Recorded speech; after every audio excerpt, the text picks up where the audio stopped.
கோலி ஒரு கர்ஜிக்கும் புலி. அனுபவத்தில் சொல்றேன், அவர்கிட்ட இந்த தப்பை செய்யாதீங்க. இங்கிலாந்து லெஜண்ட் ஸ்பின்னர் பேச்சு.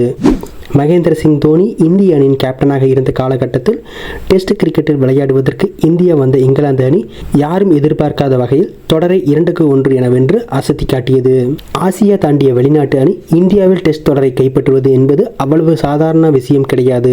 இருப்பதிலேயே ஒரு டெஸ்ட் தொடரை வெல்வதற்கு மிகவும் கடினமான இடம் வெளிநாட்டு அணிகளுக்கு இந்தியாதான். இந்த சூழ்நிலைகளில் இந்திய பேட்ஸ்மேன்கள் மற்றும் பந்து வீச்சாளர்கள் வீழ்த்த முடியாத சக்தி கொண்டவர்கள். எதிரணிகளை தங்களுடைய இஷ்டத்துக்கு விளையாட வைத்து முடக்கி போடக்கூடியவர்கள்.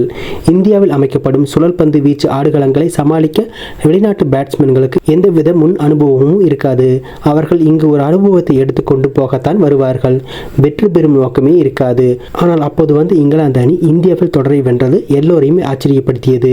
இங்கிலாந்து தொடரை வெல்வதற்கு இடதுகை சுழற்பந்து வீச்சாளர் மாண்டி பனேசர் மற்றும் வலதுகை சுழற்பந்து வீச்சாளர் கிரேம் ஸ்வான் இருவரும் மிக முக்கிய காரணமாக இருந்தார்கள். இந்த கூட்டணியில் ஒருவரான கிரேம் ஸ்வான் விராட் கோலிக்கு எதிராக என்ன செய்யக்கூடாது என்பது குறித்தும் அப்படி செய்த பொழுது தங்களுக்கு என்ன நடந்தது என்பது குறித்தும் ஒரு சுவாரஸ்யமான தகவல் ஒன்றை கூறியிருக்கிறார். இது குறித்து அவர் கூறும்பொழுது, விராட் கோலியிடம் எந்த விதமான ஸ்லட்ஜிங்கும் செய்யக்கூடாது என்று எங்கள் அனைவருக்கும் ஆரம்பத்திலேயே விளையாடும் பொழுது சொல்லப்பட்டிருந்தது.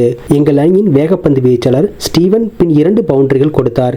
அந்த நேரத்தில் அவர் நிதானம் இழந்து ஏற்கனவே சொல்லப்பட்டதை மறந்து விராட் கோலியிடம் ஏதோ பேசிவிட்டார். அப்பொழுது அவர் உடனே தனது தவறை உணர்ந்து விட்டார். அந்த நேரத்தில் விராட் கோலி புலி போல கர்ஜித்தார். பிறகு ஸ்டீவன் பின் மைதானத்தில் எல்லா பக்கத்திலும் அடித்து நொறுக்கப்பட்டார். விராட் கோலியிடம் எப்பொழுதும் பேசக்கூடாது என்று கூறியிருக்கிறார்.